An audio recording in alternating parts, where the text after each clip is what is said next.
Graphically তোমরা দেখো যে ওয়েটেজ কোনগুলো থেকে সবচেয়ে বেশি, তার মধ্যে সর্বপ্রথম এখানে কোনো নেগেটিভ মার্কিং নেই, ঠিক আছে? একদমই তাই। তো স্যার যেভাবে বললেন দুটো বিষয়কে আমাদের মাথায় রাখতে হবে, গুরুত্ব দিতে হবে। ফার্স্ট হচ্ছে এখান দিয়ে প্রচুর কোশ্চেন আসে 1-2 বছর অন্তর অন্তর। ম্যাথামেটিক্স কিভাবে পড়লে ম্যাক্সিমাম স্কোর করা যাবে, কন্টিনিউয়াসলি এই সার্কেলটা কমপ্লিট করো। কোন কোন জায়গাগুলো পড়তে হবে, তার ভেতরে হচ্ছে কোন কোন পোর্শনগুলো খুব ইম্পর্টেন্ট। যেমন তোমরা যদি যেখানে কি ভুল করছো সেটা আমাদের জানা দরকার। আমরা যদি নিজেদেরকে বেটার করতে চাই, আমরা কোথায় ভুল করি সেটা সবথেকে বেশি গুরুত্বপূর্ণ আমাদের জানা। তোমাদের পথ যদিও কুয়াশাময়, উদ্দাম জয়যাত্রার পথে যেন কিছুই নয়। হাই এভরিওয়ান, আমি তোমাদের আমিনুর স্যার এবং বাংলার সবচেয়ে বিশ্বস্ত প্ল্যাটফর্ম এসওই বাংলাতে তোমাদের সবাইকে স্বাগত। তোমাদের জন্য আজকে এনেছি ডাব্লিউবিজেইর ম্যাথামেটিক্সের ফুল স্ট্র্যাটেজি প্ল্যানার। এখানে আমরা ডাব্লিউবিজেইর কোন কোন প্রিভিয়াস ইয়ারে কোন কোন কোশ্চেনগুলো বেশি রিপিট হচ্ছে, কোন কোন জায়গাগুলো পড়তে হবে, ম্যাথামেটিক্স কিভাবে পড়লে ম্যাক্সিমাম স্কোর করা যাবে, এই সব কিছু নিয়ে ইন ডিটেলস কথা বলবো। আমি সর্বপ্রথম তোমাদের বেশ কয়েকটা বিষয় নিয়ে আলোচনা করার পর সৌভিক স্যার তোমাদের বাকি পোর্শনটা আলোচনা করবেন। তো একেবারে শুরু করা যাক, দেরি না করে। তোমরা যারা যারা ডাব্লিউবিজেই ক্যান্ডিডেট আছো তারা প্রত্যেকে কমেন্ট সেকশনে লিখে জানিও যে স্যার ডাব্লিউবিজেই 2026 আমি দিতে চলেছি এবং আগুন জ্বালাতে চলেছি এসওই বাংলার সাথে। চলো আমরা শুরু করে দিচ্ছি। সর্বপ্রথম যেটা তোমাদেরকে আলোচনা করব সেটা হচ্ছে ডাব্লিউবিজেই যে West Bengal joint entrance examination board, যেটা স্টাবলিশ হয়েছিল 1962 সালে। এখানে এর মাধ্যমে কি কি এক্সাম নেওয়া হয় সেটা আমরা আগের ভিডিওটাতে আলোচনা করেছি। এর মাধ্যমে আগে আমাদের যে নিট এক্সাম অর্থাৎ যেটা ডাক্তারি সেটাও নেওয়া হতো, কিন্তু পরবর্তীতে সেটা আর নেওয়া হয় না, সেটা সর্বভারতীয় নিট আকারে সেটা নেওয়া হচ্ছে। কিন্তু এখন ডাব্লিউবিজেইর মাধ্যমে আমরা মেইনলি ইঞ্জিনিয়ারিং এন্ট্রান্স দিতে পারছি এবং ইঞ্জিনিয়ারিং এন্ট্রান্সের আমাদের মোটামুটি এক্সপেক্টেড ডেট ধরে নেওয়া হচ্ছে এবছর এপ্রিল মাসে 2026-এ একেবারে লাস্ট উইকের দিকে এক্সামটা হচ্ছে। কোর্স কি কি অফার করছে, বিটেক, বিফার্ম এবং আর্কিটেক্টের যে কোর্সগুলো হয় যেগুলো ডাব্লিউবিজেইর মাধ্যমে সেগুলো আছে। সিলেবাস বেসিস ক্লাস 11 এবং 12-এর ডাব্লিউবিসিএইচএসসি বোর্ড এবং ইকুইভ্যালেন্ট যে বোর্ডগুলো আছে সেই বোর্ডের যে সিলেবাস সেই সিলেবাসটাই মেইনলি আছে। এবং কি টপিক অর্থাৎ প্রিভিয়াস ইয়ারে আমরা যদি দেখি যে কোন কোন টপিক থেকে ম্যাক্সিমাম নাম্বার ক্যারি করছে, ওয়েটেজ সবচেয়ে বেশি, সেগুলো হচ্ছে ক্যালকুলাস, ট্রিগোনোমেট্রি এবং 3D জিওমেট্রি। তো এগুলো আমাদের হয়ে গেল। নেক্সট আমরা চলে আসবো যে ক্লাস 11 এবং ক্লাস 12-এর কোন কোন টপিকগুলো ডাব্লিউবিজেইতে তোমাদের মেইনলি আছে। সেট রিলেশন ফাংশন ক্লাস 11-এও আছে, 12-এও রিলেশন ফাংশন অ্যাডভান্স লেভেলে আছে। ট্রিগোনোমেট্রিক ফাংশন ক্লাস 11 এবং ক্লাস 12-এ ইনভার্স ট্রিগোনোমেট্রি আছে। প্রিন্সিপাল অফ ম্যাথামেটিক্যাল ইন্ডাকশন এটা ক্লাস 11-এ তোমাদের অ্যালজেব্রার মধ্যে আছে। ক্লাস 12-এর অ্যালজেব্রার মধ্যে ম্যাট্রিক্স ডিটারমিনেন্ট আছে। লিনিয়ার ইনইকুয়ালিটিস এই চ্যাপ্টারটা ডাইরেক্টলি না থাকলেও ইনডাইরেক্টলি এর অ্যাপ্লিকেশন তোমাদের ব্যবহার করা হবে। কন্টিনিউটি ডিফারেন্সিয়াবিলিটি আমাদের ক্লাস 12-এ থাকছে। ক্লাস 11-এ পারমুটেশন কম্বিনেশন আছে, বাইনোমিয়াল থিওরেম আছে, এগুলো অ্যালজেব্রার মধ্যে পড়ছে। সিকোয়েন্স সিরিজ অ্যালজেব্রার মধ্যে পড়ছে। স্ট্রেট লাইন কোঅর্ডিনেট জিওমেট্রির মধ্যে conic section, parabola, ellipse, hyperbola এবং সার্কেল। তারপর তোমার হচ্ছে ইন্ট্রোডাকশন টু 3D জিওমেট্রি থাকছে, লিমিট ডেরিভেটিভ থাকছে, স্ট্যাটিস্টিক্স, এই সবগুলোই থাকছে। আর 12-এর মধ্যে এই সবগুলোই আছে, শুধু লিনিয়ার প্রোগ্রামিং তোমাদের ডাইরেক্টলি থাকছে না, ইনডাইরেক্টলি থাকছে। এরপর তোমাদের যদি একেবারে গ্রাফিক্যালি তোমরা দেখো যে ওয়েটেজ কোনগুলো থেকে সবচেয়ে বেশি, তার মধ্যে সর্বপ্রথম আসছে ক্যালকুলাস। 27.5% মার্কস কিন্তু ক্যারি করছে ক্যালকুলাস, অর্থাৎ ক্যালকুলাসের সবচেয়ে বড় ওয়েটেজ, সবচেয়ে বেশি ক্যালকুলাস যদি তুমি করো সবচেয়ে বেশি কোশ্চেন তুমি ক্যালকুলাস থেকে পেতে চলেছো। এরপরেই কিন্তু আছে অ্যালজেব্রার মধ্যে তোমাদের ক্লাস 11 এবং ক্লাস 12-এর প্রত্যেকটা অ্যালজেব্রার টপিক মিশে আছে। তারপর তোমাদের কোঅর্ডিনেট জিওমেট্রি, এটা খুব ইম্পর্টেন্ট একটা পার্ট। ক্লাস 11 12-এর ছেলেপুলেরা সবচেয়ে বেশি ফাঁকি মারে এই পার্টটাতে, কোঅর্ডিনেট জিওমেট্রি। কিন্তু এই কোঅর্ডিনেট জিওমেট্রি জেইর জন্য, ডাব্লিউবিজেইর জন্য এবং জেই মেন জেই অ্যাডভান্সের জন্য খুব গুরুত্বপূর্ণ একটা পোর্শন। এরপর কোঅর্ডিনেট জিওমেট্রির পর তোমাদের vector and 3D geometry, trigonometry এবং প্রবাবিলিটি, এই জায়গাগুলো মোটামুটি সবচেয়ে বেশি ওয়েটেজ ক্যারি করছে। এরপর তোমাদের ক্যালকুলাস থেকে তো প্রায় 25% ওয়েটেজ ক্যারি করছে, অ্যালজেব্রা থেকে 20%, কোঅর্ডিনেট জিওমেট্রি, এই গ্রাফিক্যালটাই এখানে আলাদাভাবে ডিটেলসে বলা আছে। এবার তোমরা যদি দেখো যে অ্যালজেব্রার চ্যাপ্টারগুলো এপি, জিপি, এইচপি, পলিনোমিয়াল এগুলো তো আছেই, তার সাথে সাথে কিন্তু তোমাদের ক্লাস 12-এর ম্যাট্রিক্স ডিটারমিনেন্ট এগুলো চলে আসে, ক্লাস 12-এর ম্যাট্রিক্স ডিটারমিনেন্ট চলে আসছে। তারপর তোমাদের কমপ্লেক্স নাম্বার থেকে শুরু করে বাকি জায়গাগুলো চলে আসছে। ক্যালকুলাসের মধ্যে তোমাদের ডিফারেন্সিয়াল ইন্টিগ্রাল এই জায়গাটা আছে, 2D 3D কোঅর্ডিনেট জিওমেট্রি থাকছে এবং ভেক্টর থাকছে। এই জায়গাগুলো তোমরা সবচেয়ে ইম্পর্টেন্ট টপিকের মধ্যে রাখতে পারো। এবার মোটামুটি পড়ানোর ক্ষেত্রে তোমাদের যে 2 মাস ক্লাস চলবে, সেই 2 মাস ক্লাসের ক্ষেত্রে আমি মেইনলি তোমাদের এই ম্যাট্রিক্স ডিটারমিনেন্ট বা যেগুলো কমপ্লেক্স নাম্বার যে জায়গাগুলো অ্যালজেব্রার ক্ষেত্রে আছে সেগুলো ধরার চেষ্টা করবে, এবং সৌভিক স্যার মেইনলি ক্যালকুলাস নিয়ে কাজ করবে এবং আমি প্রবাবিলিটির জায়গাটাও করার চেষ্টা করব। তো স্যার আসবে, স্যার এসে তারপরে বাকি যেগুলো তোমাদের আছে যে কিভাবে কোশ্চেন প্যাটার্ন হচ্ছে, কোশ্চেনে কিরকম ভাবে কোশ্চেন থাকছে, এই সমস্ত ডিটেলস স্যার তোমাদের সাথে আলোচনা করবেন।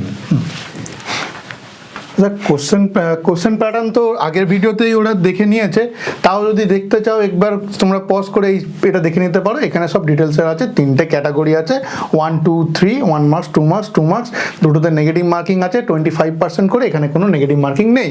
ঠিক আছে, তো এবারে আমরা চলে যাই যে চ্যাপ্টার বা যে টপিকগুলো স্যার বললেন যে খুব ইম্পর্টেন্ট, তার ভেতরে হচ্ছে কোন কোন পোর্শনগুলো খুব ইম্পর্টেন্ট। যেমন তোমরা যদি দেখো লিমিট কন্টিনিউটি, ট্রিগোনোমেট্রিক লিমিট মানে সাইন এক্স বাই এক্স দিয়ে বের করতে হয়, যেটা কন্টিনিউটির ক্ষেত্রে piece wise continuity greater than less than দিয়ে ব্রেক করে দেয় যে ফাংশনগুলো, তার কন্টিনিউটি বের করা, এল হসপিটাল রুল অ্যাপ্লাই করা শিখবো আমরা। এছাড়া ডেরিভেটিভ রুলে ট্যানজেন্ট নর্মাল ম্যাক্সিমা মিনিমা খুব ইম্পর্টেন্ট, খুব সহজ, খুব ইম্পর্টেন্ট টপিক। এছাড়া ডেফিনিট ইন্টিগ্রেশন, ডেফিনিটটা খুব ইম্পর্টেন্ট, বিশেষ করে কিংস মেথড কুইন্স মেথড যেগুলো আছে, যেগুলো ঘোরানো আছে, যে প্রপার্টিসগুলো তোমরা করেছো 12-এ সেইগুলো আছে। এরিয়া আন্ডার দ্য কার্ভ থেকে তোমরা ডাইরেক্ট কোশ্চেন পেয়ে যাবে, এছাড়া সাবস্টিটিউশন মেথড দিয়েও পাবে। এছাড়া আমাদের ম্যাট্রিক্স ডিটারমিনেন্ট তো স্যার করাবেন, ম্যাট্রিক্স ডিটারমিনেন্টের system of equation, Cramer's rule খুব ইম্পর্টেন্ট, খুব সহজ করে করতে পারবে তোমরা, সেটা স্যার ক্লাসে তোমাদের বলে দেবে কীভাবে খুব শর্ট টেকনিকে করা যায়। ঠিক আছে, এছাড়া কমপ্লেক্স নাম্বার আছে, কোয়াড্রেটিক ইকুয়েশনস আছে, কোয়াড্রেটিক ইকুয়েশন রুট বের করা, পজিটিভ নেগেটিভ কমপ্লেক্স রুট, আর গ্রাফিক্যালি কিছু এখন করে নতুন কোশ্চেন আসছে, কিছু গ্রাফ দিয়ে বের করতে হয়, তার জন্য আবার কোঅর্ডিনেট জিওমেট্রি প্যারাবোলাটাও তোমাদের লাগবে।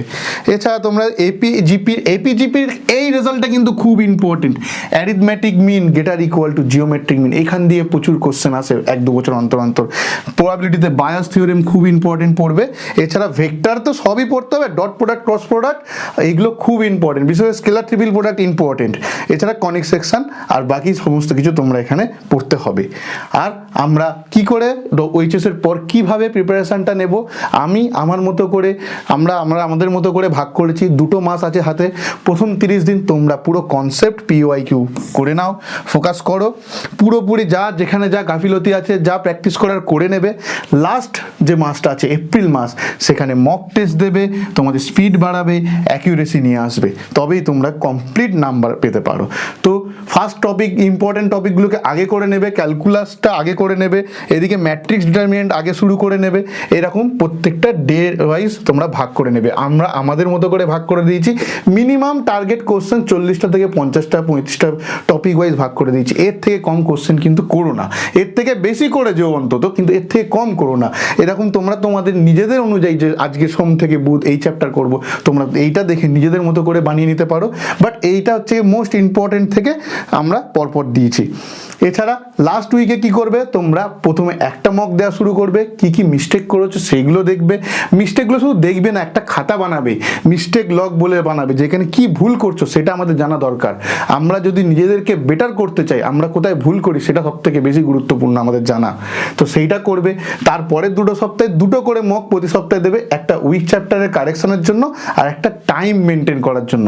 এটা বোর্ডস নয় যে কম কোশ্চেন বেশি টাইম, না, এখানে বেশি কোশ্চেন কম টাইম, MCQ প্রচুর কোশ্চেন আছে, ম্যাথে 75টা কোশ্চেন তোমাদের 2 ঘন্টায় করতে হবে, তো সেই অনুযায়ী টাইম। আর লাস্ট সপ্তাহে শুধু মক দেবে, পুরো ফুল রিভিশন 3টে মক দেবে লাস্ট উইকে। তো ফার্স্ট একটা মক থেকে শুরু করে তোমরা 3টে মক দেবে। কিভাবে মকগুলো দেবে, ফার্স্টে মক দেবে, কি অ্যানালাইসিস করবে, কি কোথায় ভুল করলে কোথায় ঠিক হলো, রিভাইজ করবে, আবার সেগুলোকে রিটেস্ট করে ইমপ্রুভ করে আবার নতুন মকে চলে যাবে। কন্টিনিউয়াসলি এই সার্কেলটা কমপ্লিট করলে তোমরা আস্তে আস্তে ইমপ্রুভ থেকে একদম পারফেকশনের দিকে এগিয়ে যাবে। শুধু একটাই মনে রাখবে, 2 মাস হলেও অনেক সময়, প্রতিটা মুহূর্ত ইম্পর্টেন্ট, প্রত্যেকটা দিন ইম্পর্টেন্ট, প্রত্যেক দিনে আমাদের কাজ করতে হবে। প্রত্যেক দিনেই আমরা যদি একটু একটু করে করি, একটা বড় কাজকে আমরা সফল করতে পারবো। একদমই তাই। তো স্যার যেভাবে বললেন, 2 বিষয়কে আমাদের মাথায় রাখতে হবে, গুরুত্ব দিতে হবে। ফার্স্ট হচ্ছে কনসেপচুয়াল প্র্যাকটিস, অর্থাৎ কনসেপ্ট ক্লিয়ার রেখে 10 ইয়ার্স বা বিভিন্ন কোশ্চেন্সের প্র্যাকটিস করা, এবং সেকেন্ড হচ্ছে সেই প্র্যাকটিসের পর মক টেস্ট দেওয়া, মক টেস্টের মাধ্যমে কতটা ইমপ্রুভ করতে পারছি, কতটা বেটার করতে পারছি, কতটা পারফেক্ট করতে পারছি সেটাকে যাচাই করা। তো ফার্স্ট যে কাজটা তোমাদের যে প্র্যাকটিস, সেক্ষেত্রে আমরা তো তোমাদের সাথে অঙ্গাঙ্গিভাবে যুক্ত থাকছি, অর্থাৎ সেটা ইউটিউবের মাধ্যমে হোক বা অ্যাপের মাধ্যমে হোক, আমরা তোমাদের জন্য পুরোপুরি এপ্রিল মাসের একেবারে লাস্ট উইক পর্যন্ত ক্লাস প্রোভাইড করছি। সেটা ইউটিউবে বা অ্যাপে কোথায় তোমরা চাইছো কমেন্ট সেকশনে লিখে জানিও। আর দ্বিতীয় যেটা সেটা হচ্ছে মক টেস্ট। তো এই মক টেস্টের জায়গাটা তোমরা কিভাবে চাইছো, কিভাবে আমরা মক টেস্ট অ্যারেঞ্জ করতে পারি তোমাদের জন্য, মক টেস্ট কিভাবে অ্যারেঞ্জ করতে পারি এবং সেখান থেকে তোমরা কিভাবে তোমাদের নিজস্ব অ্যানালাইসিস করতে পারো সেটাও তোমরা কমেন্টে লিখে জানিও। তাহলে এই দুটো জায়গাতেই আমরা কমপ্লিট তোমাদের গাইড করার চেষ্টা করছি। স্যার যেমনটা বললেন, বিন্দুতে বিন্দুতেই সিন্ধু রচনা হয়। 2 মাস অর্থাৎ 60 ডেজ তোমাদের হাতে আছে। এই 60 দিন বা 55 দিন বা 50 দিন, ইটস নট ভুল টাইম, অর্থাৎ খুব কম টাইম এটা নয়, এটা অনেক ভালো টাইম। তোমরা সারা বছর যদি কনসেপ্ট ক্লিয়ার করে ম্যাথামেটিক্স করে থাকো 11 এবং 12 দুটো বছর, তাহলে কিন্তু এই 50 দিনেও তোমরা অনেক বেটার করতে পারো। এই 50 দিনেও তোমরা অনেক বেটার করার ক্ষমতা রাখতে পারো। সর্বত্রভাবে তোমাদের পাশে এসওই বাংলা প্ল্যাটফর্ম থাকছে। শুধু ম্যাথামেটিক্স নয়, ফিজিক্স এবং কেমিস্ট্রি এই দুটো সাবজেক্টেও তোমাদের জন্য ক্লাস আনার এবং মক টেস্টের সমস্ত কিছু চেষ্টা করব। শুধু তোমরা এসওই বাংলার এই যে উদ্যোগ, এই যে লড়াই, এটাকে বাংলার সমস্ত ছাত্রছাত্রীদের কাছে ছড়িয়ে দিও এবং আমাদের সাথে এসওই বাংলার সাথে যুক্ত থেকো। এসওই বাংলার টেলিগ্রাম, হোয়াটসঅ্যাপ এবং এসওই বাংলা অ্যাপ তোমরা এনরোল করে রেখো। আর অবশ্যই তোমরা এসওই বাংলার যে চ্যানেলগুলো আছে সেগুলোকে সাবস্ক্রাইব করো, বিশেষত তোমাদের প্রয়োজনীয় চ্যানেল এই মুহূর্তে এসওই জেই। তাই এসওই জেইটা তোমরা অবশ্যই সাবস্ক্রাইব করে রেখো, কারণ যাবতীয় যা ক্রিয়াকর্ম, যাবতীয় যা শ্রাদ্ধ শান্তি সবকিছুই কিন্তু এসওই জেইতেই হতে চলেছে। আর যে কোনো রকম সমস্যাতে বা যে কোনো তোমরা যদি আইডিয়া শেয়ার করতে চাও, স্যার এইভাবে ক্লাস করালে ভালো হয়, এটা করালে ভালো হয়, ওটা করালে ভালো হয়, যাই করতে চাও, এই 3টে ফোন নাম্বার তোমাদের কাছে আছে। উপরের ফোন নাম্বারটাতেই তোমরা করো, তাহলেই তোমরা আমাদের সাথে কানেক্ট করতে পারবে, ঠিক আছে? আর বাকি এসওই বাংলার সমস্ত প্ল্যাটফর্মের সাথে যুক্ত থেকো, আমাদের সাথে যুক্ত থেকো। বাংলার সকল ছাত্রছাত্রী তোমরা এসওই বাংলার সাথে যুক্ত থেকো, এসওই বাংলা পরিবারের সদস্য হয়ে ওঠো, এটুকুই বলতে চাই। স্যার আসুন তাহলে আমরা শেষমেশ যেটা বলতে চাই সেটা হচ্ছে যে তোমরা অবশ্যই কমেন্ট করে জানিও যে তোমরা কি চাইছো। আর বাংলার প্রতিটি ছেলে মেয়ে শুধুমাত্র বোর্ডস নয়, যেই পড়বে, যেই শিখবে এবং যেই জিতবে। জয় হিন্দ।